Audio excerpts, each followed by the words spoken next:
Hello mga ka-sweet dudes ko. Naisipan ko nga palang ibalot itong aking ampalaya para hindi masira, mga ka-sweet dudes. Alam ko naman pwede siyang ibalot, pwede namang hindi. Pero dahil ako'y nanghihinayang sa aking pagod, sa konti lang din naman iyan, ginawa ko na ang paraan na ibalot siya mga ka-sweet dudes sa balot ng ice candy.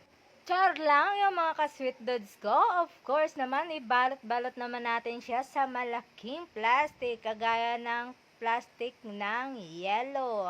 Sa totoo lang kasi mga ka-sweet dudes ko, mahilig talaga ako sa ampalaya. Better kasi ako mga ka-sweet dudes ko. Char lang, syempre hindi. Sweet bitter naman kahit paano. Yan mga ka-sweet dudes ko.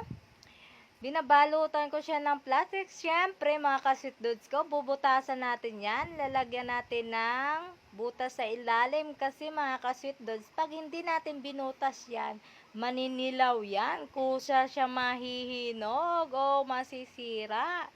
Siyempre mga ka-sweet dudes, ayaw nating masira o masayang ang ating gulay. Lalo na kung paborito mo itong gulay na ito mga ka-sweet dudes. At ikaw mismo ang naghihirap sa pagtanim at pag-aalaga sa kanya, no, mga ka-sweet dudes ko. Enjoy for watching mga ka-sweet dudes ko. Thank you sa pag-heart and like and follow for more. Mwah! God bless everyone.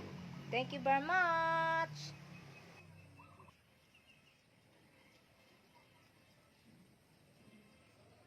Oh, later na lang. Okay.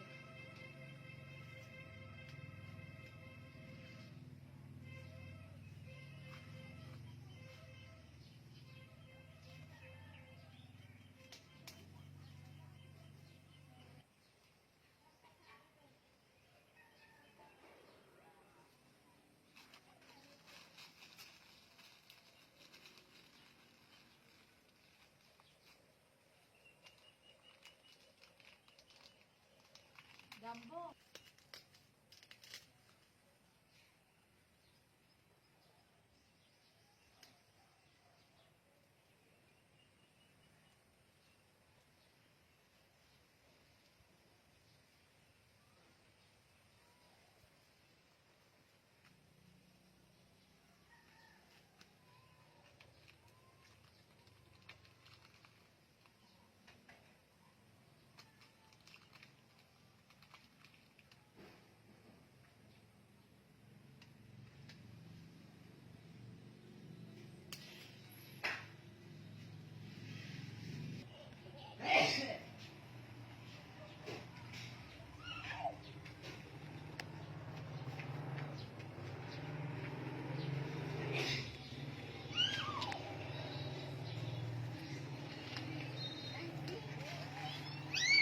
Mhm.